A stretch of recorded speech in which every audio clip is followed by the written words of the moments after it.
የእግዚአብሔር ቃል እዚህ ቦታ ላይ በደንብ እንድንረዳው የሚያደርገን ነገር በደንብ እንድናስተውል ያስፈልጋል። ጳውሎስ እየተናገረ ያለውን እግዚአብሔር ኩነኔን እንዴት እንዳስወገደው ይናገራል። ኩነኔን ፍርድን አስወግዶታል ነው የሚለው። እንዴት እንዳስወገደውም ይናገራል። አስወግዶታል ብቻ ብሎ አይደለም የተናገረው፣ እንዴት እንዳስወገደውም ይናገራል። የክርስቶስ ኢየሱስን በስጋ መገለጥ ይናገራል። በስጋ ኮነነው ይላል። ስለዚህ አስወገደው የሚለውን ሲናገር የእግዚአብሔር ሕግ ማድረግ የማይችለውን አደረገ ማለት ነው። የኦሪት ሕግ ወይም ያ ሕግ ማድረግ የማይችለውን ማድረግ የተሳነውን ፈጽሞ ሊያደርግ የማይችለውን ግን ኢየሱስ ክርስቶስ በስጋ በመገለጥ ያንን አደረገ። እንዲሁም ደግሞ በመንፈስ ወይም እኛ በጸጋ የዳነን ሰዎች በመንፈስ ስለምንመላለስ በሕግ የማይቻለውን ግን በመንፈስ ቅዱስ ኃይል በጸጋ በመመላለስ በዚያ ያንን ማከናወን እንደምንችል ማድረግ እንደምንችል ይናገራል። እንግዲህ ሕግ ሰዎችን ማዳን ያልቻለበትን ምክንያትም ደግሞ ገልጾ ይናገራል። በደንብ ስንመለከተው ሕግ ለምንድን ነው ማዳን ያልቻለው? ሕግ ለምንድን ነው ያቃተው? ለምንድን ነው የተሳነው? አቅም ስለሌለው እንደሆነ ይናገራል። አቅም የለውም። ይህን ማድረግ አይችልም፣ ማዳን አይችልም።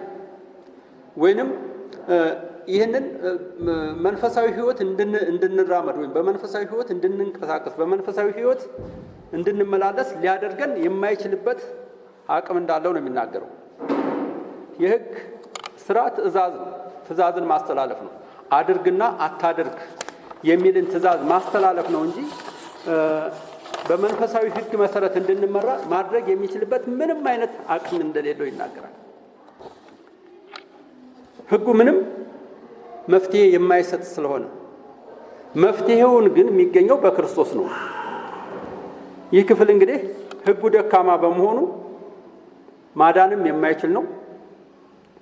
እንደ እግዚአብሔር ፈቃድም መመላለስ እንድንችል የማያደርግ ነው።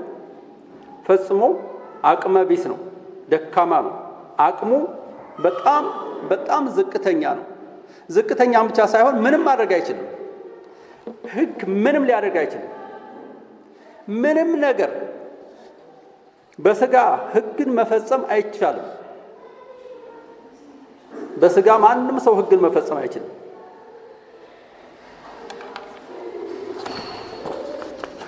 ዛሬ ትንሿ ልጅ አንድ ጥያቄ ጠይቀኝ ነበርና የማልፈልገውን ነገር እንዳላደርግ እፈልጋለሁ፣ ግን እንዴት ነው ማድረግ የምችለው ብላ ትሞግተን ነበር። እኔና እመቤትን እንዴት ነው ማድረግ የምችለው? እንግዲህ ባለን አቅም ለእሷ መልስ ለመስጠት ሞክረናል። በመንፈስ ተመላለሱ ነው የሚለው የእግዚአብሔር ቃል። መታዘዝ ነው። ክርስቲያን በመንፈሳዊ ሕይወቱ ሲኖር በእግዚአብሔር ቤት ውስጥ ሲኖር በመታዘዝ እግዚአብሔር እንድንታዘዘው ይፈልጋል። ድነናል። የዳነ ሰው ከስጋዊ ፍርድ ከስጋዊ ሞት ለመዳን ወይም ከእግዚአብሔር ፈቃድ ውጪ ከመሆን የሚያድነን መታዘዛችን ነው። ሕጉን መታዘዛችን ማለት የመንፈሳዊውን ሕግ በመታዘዝ መኖር ማለት ነው። ስለዚህ ከስጋ የተነሳ ስለደከመ ለሕግ ያልተቻለውን እግዚአብሔር የገዛ ልጁን በኃጢአተኞች ስጋ ምሳሌ በኃጢአትም ምክንያት ልኮ አድርጎታል። ይህንን በስጋ ስለማይቻል እንደ ስጋ ፈቃድ የሚመላለሱትም ደግሞ እግዚአብሔርን ሊያስደስቱ ስለማይችሉ ማንም በስጋ ፈቃድ ማድረግ ስለማይችል ልጁን ላከ። የእግዚአብሔር ቃል እንደሚናገረው በመጀመሪያ ቃል ነበር፣ ቃልም በእግዚአብሔር ዘንድ ነበር፣ ቃልም ነበር፣ እግዚአብሔር ነበር፣ ሁሉ በሱ ሆነ ይልና ዮሐንስ ወንጌል ላይ እንግዲህ ከዘፍጥረት ምዕራፍ 1 በፊት እንደሆነ የክርስቶስ ኢየሱስን ሕልውና ዘላለማዊ መሆኑ ይናገርና ቁጥር 14 ላይ ሲናገር ደግሞ ቃልም ምን ሆነ ይላል? ስጋ ሆነ ይላል። ቃልም ስጋ ሆነ። አስገራሚ ነው። አምላክ በስጋ መገለጡ እንደሚናገረው ሁሉን ያዘጋጀ አምላክ፣ ሁሉን የፈጠረ አምላክ፣ ሁሉን የሚንከባከብ አምላክ፣ ለሁሉ ሕይወት የሰጠ አምላክ፣ ሁሉን የሚችል አምላክ ስጋ ሆነ። ስጋ ሲሆን ስጋ የሆነበት ምክንያት ወይም በስጋ የመጣበት ምክንያት አንዱም እግዚአብሔርን ራሱን ሊያሳየን ነው። እግዚአብሔርን ሊገልጽልን ነው። እግዚአብሔርን እንድናቀው ነው። ምክንያቱም ከፍ ብሎ ዮሐንስ ወንጌል ላይ እንደሚናገረው ማንም እግዚአብሔርን የሚያቀው እንደሌለ ይናገራል። ማንም ያየው እንደሌለ፣ ማንም አላየውም፣ ግን በአባቱ እቅፍ ያለ አንድ ልጁ እሱ ተረከው ብሎ ነው የሚናገረው። እሱ ነው የገለጸልን። ስለዚህም ደግሞ በዛም እኛ ያልቻልነውን እሱ ደግሞ ምን ሊያደርግልን እንደ የኛን ዕዳ ሊከፍልልን በስጋ የኛን ኃጢአት ሊሸከም የኃጢአትን ዕዳ ሊከፍል በስጋ እንደመጣ ይናገራል። ለዚህም ነው ዕብራውያን መልእክት ላይ ስንመለከት ምዕራፍ 10 ቁጥር 5 ላይ መስዋዕትና መባን አልፈለክም ስጋን ግን አዘጋጀህልኝ ይላል። መስዋዕትንና መባን አልፈለክም ነገር ግን ስጋን አዘጋጀህልኝ። ስለ ስጋ ስለሚናገር ነው። ከሌሎች ክፍሎችም ጋር እያገናኘው የነገርኳችሁ። ሁለቱም አሁን የጠቀስኳቸው የተለያዩ ጸሐፊዎች ናቸው በእርግጥ እና በጳውሎስ መልእክቶች ላይ ስንመለከት ደግሞ ሌላ አስገራሚ ነገር እናገኛለን። በተለይ ፊልጵስዩስ ምዕራፍ 2 ላይ የባሪያን መልክ መስሎ በሰው ዝቅ ብሎ እንደ ሰው ሆኖ እንደመጣ ይናገራል። ባሪያ ሆኖ ዝቅ ብሎ እንደ ሰው ሆኖ እንግዲህ ምን አይነት ዝቅታ እንደሆነ ተመልከቱ። ምን አይነት ከዚያ ከከፍታ ቦታ ያለ እዛ ያለ አምላክ ከፍ ያለ አምላክ ሁሉን የሚችል አምላክ ከዚያ ካለበት ከዚያ ስልጣኑ ከዚያ ክብሩ ከዚያ ሁሉ ዝቅ ብሎ ከኔና ከናንተም በታች ሆኖ ባሪያ ሆኖ አገልጋይ ሆኖ የሚገርም ነገር ነው። ለምሳሌ ተመላእክትም እንኳን ለጥቂት አሳነስከው የሚለውን ክፍል እንዴት እንደምትረዱት አላቅም። በጣም ከባድ ነው። በጣም አስገራሚ ነው። የእግዚአብሔር ቃል ከመላእክትም ይልቅ እጅግ አሳነስከው፣ ጥቂት አሳነስከው፣ ከመላእክትም ይልቅ አሳነስከው። ይህንን ሐሳብ አንድ ቀን እናየዋለን ብዬ አስባለሁ። እንዴት ነው ከመላእክት ማነስ ምን ማለት ነው? ከመላእክት እንዴት ነው ክርስቶስ ኢየሱስ ከመላእክት ያነሰበት መሰረታዊ ነገር ምንድን ነው? ይህንን እናየዋለን ብዬ አስባለሁ አንድ ቀን። በጣም አስገራሚ ነው እና በሕግ ጽድቅ ስለማይገኝ በእኛ ይፈጸም ዘንድ ስለማይቻል ግን በስጋ በመገለጥ ክርስቶስ ኢየሱስ ኃጢአትን በስጋ ኮነነ ይላል። በቃ ኃጢአትን በስጋ ኮነነ፣ እስከ መጨረሻው ኮነነ። ክርስቶስ በስጋ ተገለጠና ወደ ምድር መጣ። በእኛም ምትክ በመሆን ስለኛ ሰብስቲቲዩት በመሆን ስለኛ ተተክቶ በእኛ ምትክ ሆኖ መስዋዕትን ከፈለ። እኛ የእግዚአብሔር ልጆች እንሆን ዘንድ እግዚአብሔር በጸጋ ያድነን ዘንድ ሕገ ኦሪት ምንም ማድረግ ስለማይችል ዛሬ ሕገ ኦሪትን ታልጠበቅን ሕገ ኦሪትን መፈጸም አለብን ብለው ብዙ ሰዎች ሲደክሙ እንመለከታለን። ግን ሕጉ ሲናገር ወይም ያዕቆብ እንኳን ራሱ ሲናገር ሰው ሁሉን ፈጽሞ አንዷን ቢያጎድል በሁሉ በደለኛ ነው ይላል። አንዷን ቢያጎድል 10ቱንም ትእዛዛት ምናልባት በአይሁድ ሕግ ስንመለከት ደግሞ 613 ናቸው ሕጎች እና አንዱን እንኳን ቢያጎድል ይላል። አንዱን ቢያጎድል በሁሉም በደለኛ ነው ይላል። ልብ በሉ፣ ሁሉን ፈጽሞ ማለት ነው። ዛሬ ተፍተፍ ብንል ሕግን እንፈጽም ብንል ይህንን እናድርግ ብንል በዚያ ብንለው ፈጽሞ የክርስቶስ ኢየሱስን የማዳን የክርስቶስ ኢየሱስን ጸጋ ማክፋፋት እንጂ በዚያ በፍጹም ልንድን እንደማንችል ልብ ልንል ይገባናል። ምክንያቱም ክርስቶስ ኢየሱስ የከፈለው ዋጋ ክርስቶስ ኢየሱስ ስለና ስለናንተ የከፈለው ዕዳ ቀላል እንዳይደለ አስቡት ወገኖች። ቀላል አይደለም። ኢየሱስ ክርስቶስ በስጋ መጥቶ በእኔና በእናንተ ፋንታ መሞቱ እንደ ቀላል ነገር አቅለን ልናየው አይገባም በፍጹም። ፓርሻል ፔይመንት አይደለም ወይም ከፊል የሆነ ነገር አይደለም የከፈለልን። ከፊል የሆነ ነገር በፍጹም አላደረገም። ሙሉ ክፍያ ነው የከፈለልን። ሙሉውን ክፍያ ለአንዴና ለመጨረሻ ጊዜ ሙሉውን ክፍያ ተከፍሎልናል። እኔ በጣም ደስ ይለኛል።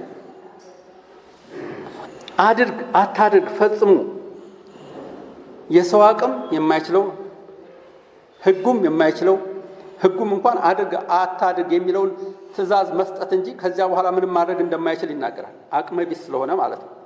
እግዚአብሔር ግን ልጁን በመላክ ኃጢአትን ድል አደረገው። ኃጢአትን ድል አደረገው። ስለ ድል አድራጊነቱ ታውቁ ይሆን? እናውቅ ይሆን? ምን ያክል ድል እንደተደረገ፣ ሞት እንደተሸነፈ ታውቁ ይሆን? እናውቅ ይሆን? ሞት እኮ ተሸንፏል። ኃጢአት እኮ ድል ተመቷል። ኃጢአት እኮ ተዘርሯል። ሞት ተዘርሯል። ለአንዴና ለመጨረሻ ጊዜ በክርስቶስ ኢየሱስ የዘላለም ሞት እንደው ድል ተደርጎ ተማርኮ ፈጽሞ ከዚህ በኋላ ምንም አቅም እንዳይኖረው ተደርጓል። ቆላስይስ ምዕራፍ 2 ላይ ላንብብላችሁ። እንደዚህ ይላል ከቁጥር 12 ጀምሬ፣ ስለዚህም ወዳጆች ሆይ ሁልጊዜ እንደታዘዛችሁ በእናንተም ዘንድም የመኖሬ ብቻም ሳይሆን ይልቁንም አሁን ስርቅ በፍርሃትና በመንቀጥቀጥ የራሳችሁንም መዳን ፈጽሙ፣ ስለ በጎ ፈቃዱም መፈለግንም ማድረግንም በእናንተ የሚሰራ እግዚአብሔር ነውና። ተሳስቼ ነው እያነበብኩ ያለሁት። ቆላስይስ ላይ ነው ላነብ የፈለኩት።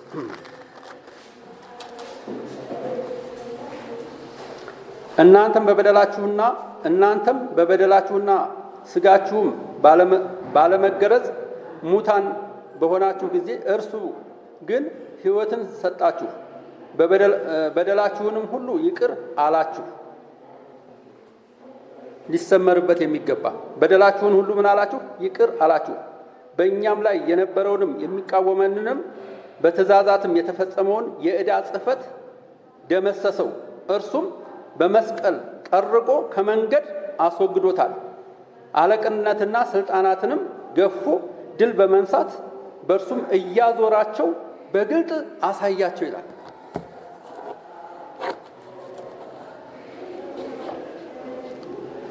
የሚቃወመንን የሚከሰንን ሊፈርድብን የሚያስበውን ወይም ሕግን ከመንገድ አስወገደው ይላል፣ ደመሰሰው ይላል። ያም ብቻ ሳይሆን አንድ በጦር ሜዳ የተማረከ ጀነራል ወይም አንድ የጦር መኮንን ተማርኮ ማዕረጉ ሁሉ ተገፎ በየከተማው እየዞረ ልክ እንደሚታይ ወይም ለሁሉም እንደሚታይ መማረኩ መሸነፉ እንደሚገለጥ እንደሚታይ ሁሉ ልክ እንደዚሁ ደግሞ ያንን ይከሰን የነበረውን የሕግ ጽሕፈት ሁሉ ምን አደረገው? ከመንገድ ውጭ አደረገው። እንዲሁም ደግሞ ስልጣኑን፣ የሱን ስልጣን፣ የሱን አቅም ሁሉ መሸነፉን የሚያሳይ በመንገድ እያዞረ አሳያቸው ነው የሚለው። በጣም አስገራሚ ነው። ስለዚህ አለቅነትና ስልጣናትን ገፎ ነው የሚለው። አለቅነት ተሰጥቶት ነበር፣ ስልጣናት ተሰጥቶት ነበር። ያ ስልጣኑ ሁሉ ያ የሞት ስልጣን፣ ያ የፍርድ ስልጣን፣ ያ የሕግ ስልጣን ሁሉ ተገፎ በግልጽ መሸነፉ፣ መደምሰሱ፣ ስልጣኑን ማጣቱን የሚያሳይ ሐሳብ ነው የሚናገረው እዚህ ቦታ ላይ። ወደ ቆሮንቶስ ላይ ስንሄድ ደግሞ ቆሮንቶስ 15 ቁጥር 53 ላይ ደግሞ ይህም የሚበሰብሰው የማይበሰብሰውን ሊለብስ ይህም የሚሞተው የማይሞተውን ሊለብስ ይገባዋልና ይልና፣ ዳሩ ግን ይህ የሚበሰብሰው የማይበሰብሰውን ሲለብስ ይህም የሚሞተው የማይሞተውን ሲለብስ በዚያን ጊዜ የሞት ድል በመንሳትም ተዋጠ ተብሎ የተጻፈው ቃል ይፈጸማል ይላል። ሞት ሆይ መውጊያ የት አለ? ሲኦል ሆይ ድል መንሳትህ የት አለ? የሞት መውጊያ ኃጢአት ነው፣ የኃጢአትም ኃይል ሕግ ነው። ነገር ግን በጌታችን በኢየሱስ ክርስቶስ በኩልም ድል በመንሳቱ ለሚሰጠንም ለእግዚአብሔር ምስጋና ይሁን ይላል።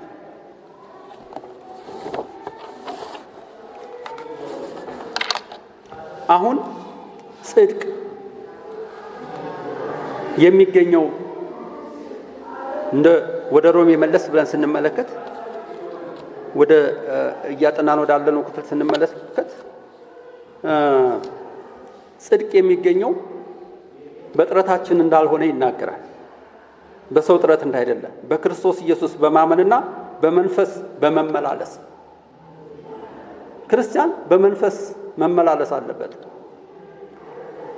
ክርስቲያን መንፈሳዊ ነው፣ ስጋዊ አይደለም። ክርስቲያን እንደ ስጋ ፈቃድ ሊመላለስ እንደ ስጋ ፈቃድ ሊኖር አልተፈቀደለትም። መንፈሳዊ ስለሆነ የዳነ ስለሆነ ዳግም የተወለደ ስለሆነ የክርስቶስ መንፈስ በሱ ስላለ የክርስቶስ ዘር የማይጠፋ ዘር ከማይጠፋ ዘር የተወለደ መመላለስ ያለበት እንደ እግዚአብሔር ፈቃድ ነው፣ እንደ መንፈስ ፈቃድ ነው። ከጸጋ በታች እንጂ ከሕግ በታች አይደላችሁም ስለሚል ሕግ ትእዛዝን ነው የሚያስተላልፈው፣ አድርግ አታድርግ። በመሰረቱ ሕግ መጥፎ አይደለም ወይም ክፉ አይደለም። ክፉም አይሆንበት ወይም መጥፎ ያልሆነበት ምክንያት ለምንድን ነው? ሕግን ማስተላለፍ ነው እንጂ አድርግ አታድርግ ነው እንጂ በራሱ ክፉ አይደለም። ሕግ ሰው አቅም ቢኖረውና መፈጸም ቢችል በሕግ ሊጸድቅ ይችላል። መፈጸም ቢችል ግን ማንም የፈጸመ የለም።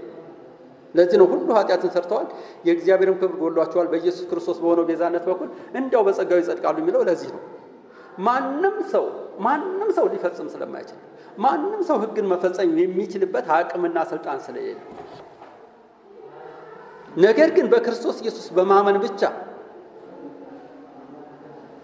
በመንፈስ የሚመላለሱ የክርስቶስ መንፈስ በእነሱ ስላለ እንደ መንፈስ ፈቃድ እንደ መንፈስ ቅዱስ ፈቃድ እንደ እግዚአብሔር ፈቃድ እንደ እግዚአብሔር ሐሳብ ነው ሊመላለሱ የሚችሉት።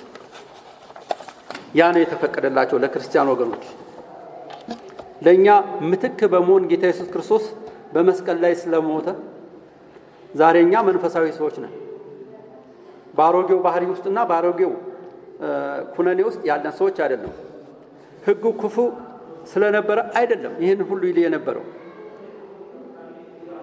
የሰው ስጋ ደካማ፣ እግዚአብሔር ግን ልጁን በኃጢአተኛው ስጋ ምሳሌ በመላክ ይህንን ፈጽሞታል። እንደ እግዚአብሔር ፈቃድ እንኖር ዘንድ ክርስቶስ በእውነት ሰው ሆነ። ሆኖም ያለ ኃጢአት ኖሮ በክርስቶስ መስዋዕትነት እግዚአብሔር ኃጢአትን ራሱን ኮነነ ይላል። ኃጢአትን ኮነነ።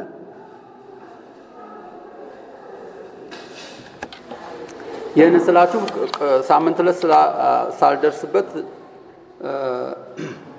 አንድ ጥያቄ ተጠይቆ ነበር። በዚሁ ያንን ለማብራራት እሞክራለሁ። በተለይ የኦሪጂናል ማኑስክሪፕት በመጥቀስ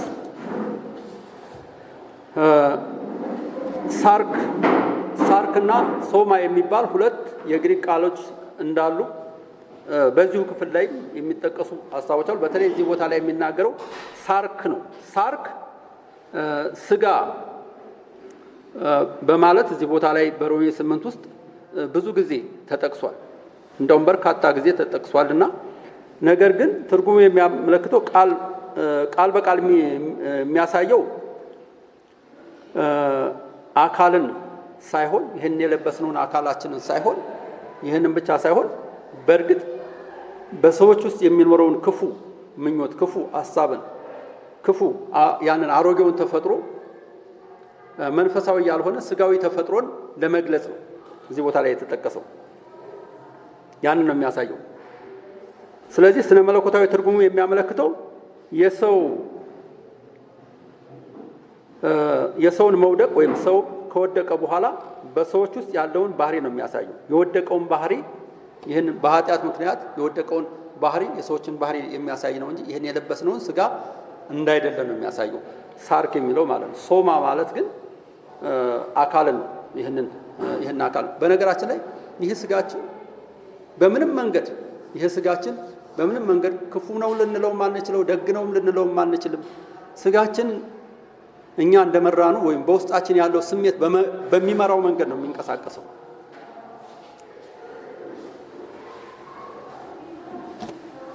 ውስጣችን ያለው ስሜት ነው ያ አሮጌው ተፈጥሮ ወይም ኃጢአተኛው ተፈጥሮ የሚያዘውን ነው የሚያደርገው፣ ወይም መንፈሳዊ ተፈጥሮ የሚያዘውን ነው የሚያደርገው።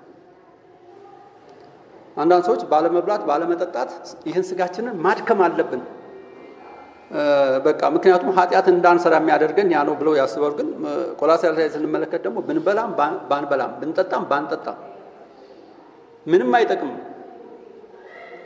ምንም ከእግዚአብሔር የሚያመጣልን ቤኔፊት የለም ወይም የሚያጎልብን ቤኔፊት የለም። ምንም ነገር የለም ብሎ ነው የሚናገረው። ክርስቲያን በመንፈስ ቅዱስ ቁጥጥር ስር ሲሆን ብቻ ነው ትክክለኛ ክርስቲያን መሆን የሚችለው ወይም ትክክለኛ እንደ እግዚአብሔር ፈቃድ መመላለስ የሚችለው በመንፈስ ቅዱስ ቁጥጥር ስር ሲሆን ነው። ሁሉ ጊዜ በመንፈስ ተሞሉ የሚለን ለዚህ ነው መጽሐፍ ቅዱስ ተሞሉ። በመንፈስ ቅዱስ መጠመቅ አንድ ጊዜ ነው ዳግም ስንወለድ የምናደርገው ወይም የሚሆነው ነው። በክርስቶስ ኢየሱስ ዳግም የተወለዱትን የሚያጠምቅበት መንገድ ነው። በመንፈስ ቅዱስ መሞላት ግን ሁሉ ጊዜ ነው፣ በየቀኑ ነው። በየቀኑ በመንፈስ ቅዱስ እንድንሞላ የእግዚአብሔር ቃል ይናገራል። ያን ጊዜ በመንፈስ ቅዱስ ቁጥጥር ስር እንሆናለን። ያን ነው የሚያሳየን። ስለዚህ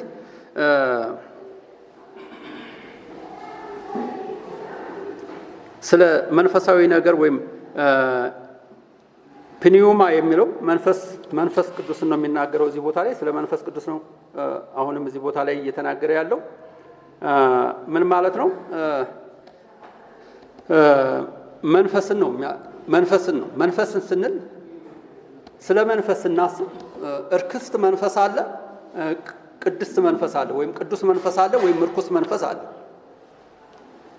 ብዙውን ጊዜ ሰዎች መንፈስ ሲባል ሁሉም መንፈስ ቅዱስ መንፈስ ነው ብለን እንዳናስብ ወይም የእግዚአብሔር መንፈስ ነው ብለን እንዳናስብ ያስጠነቅቀናል። ምክንያቱም ዮሐንስ እርኩስ መናፍስቶች እንዳሉ ይናገራል። በአንደኛ ዮሐንስ ምዕራፍ 4 ላይ ከቁጥር 1 እስከ 3 እንመለከት። መንፈስን ሁሉ አትመኑ ይላል። መንፈስ ሁሉ ቅዱስ አይደሉም። መንፈስ ሁሉ የእግዚአብሔር መንፈስ አይደለም።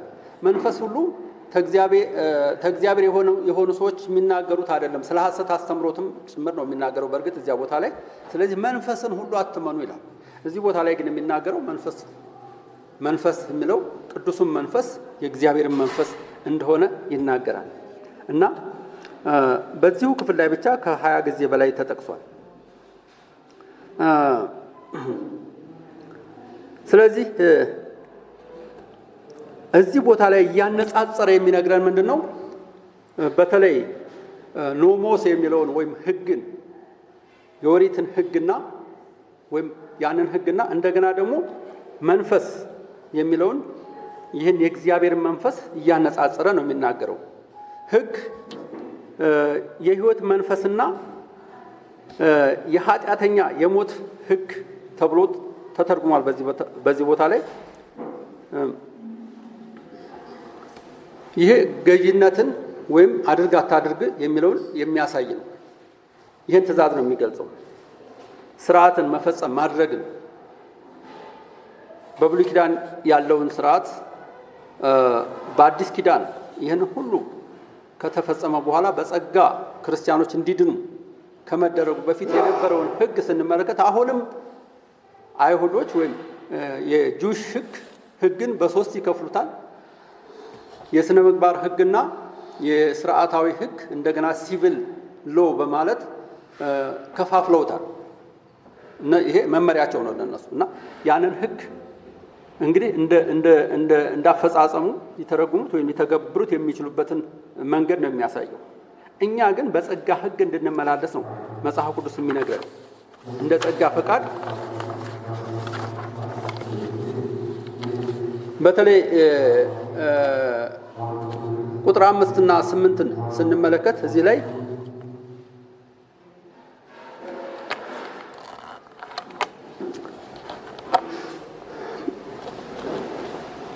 ሁለቱን ሐሳቦች በደንብ አጠንክሮ ይነግረናል። እንደ ሥጋ ፈቃድ የሚኖሩ የሥጋን ነገር ያስባሉና ይላል።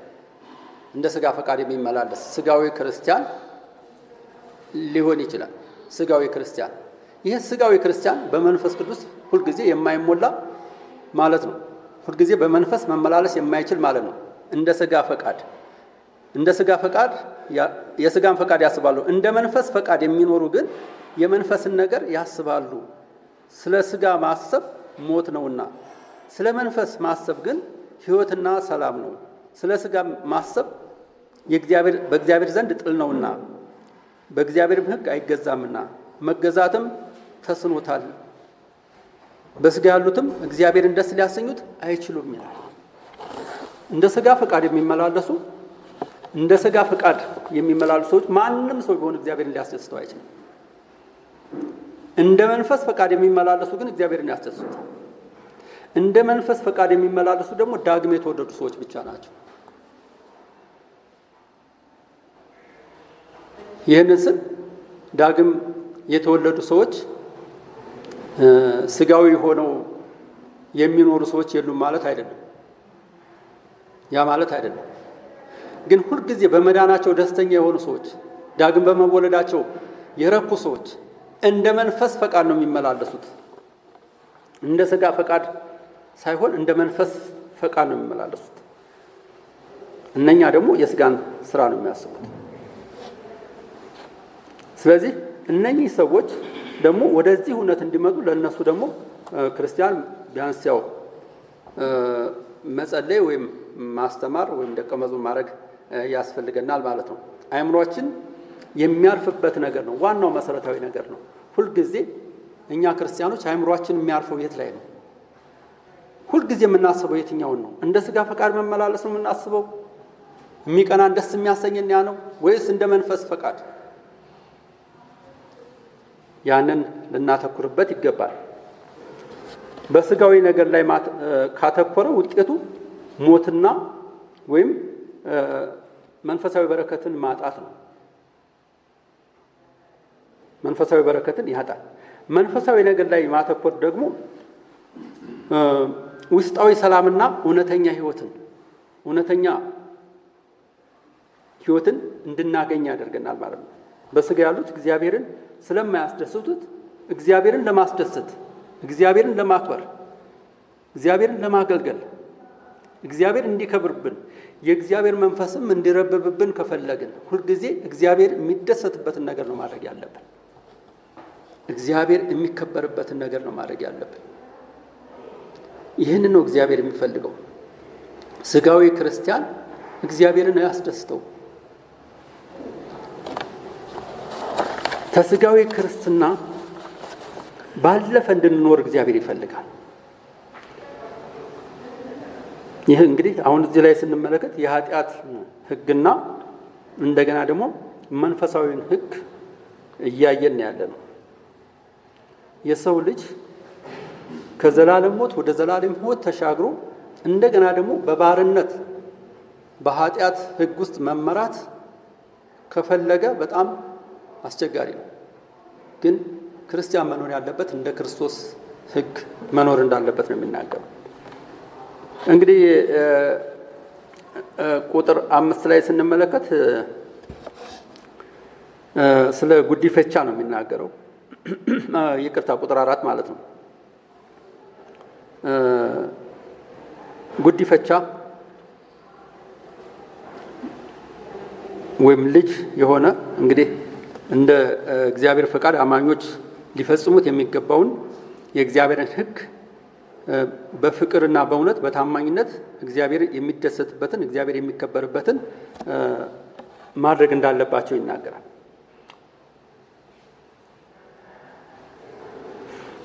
ሁለቱ ሐሳቦች የተነጻጸሩልን እንዲሁ አይደለም፣ ወይም እንዲሁ እንድናውቃቸው አይደለም። የእግዚአብሔር ቃል የተጻፈልን እንዲሁ እንድናነበው ብቻ አይደለም፣ እያነበብነው እንድንታዘዝ ነው። የሥጋ አእምሮ እንደሚያስበው ሳይሆን መንፈሳዊ አእምሮአችን የትኛው ላይ ነው የሚያጠነጥነው ብለን እንድናስብ ነው። እንደ መንፈስ ቅዱስ ሐሳብና ፈቃድ እንድንመላለስ ነው እግዚአብሔር የሚፈልገው።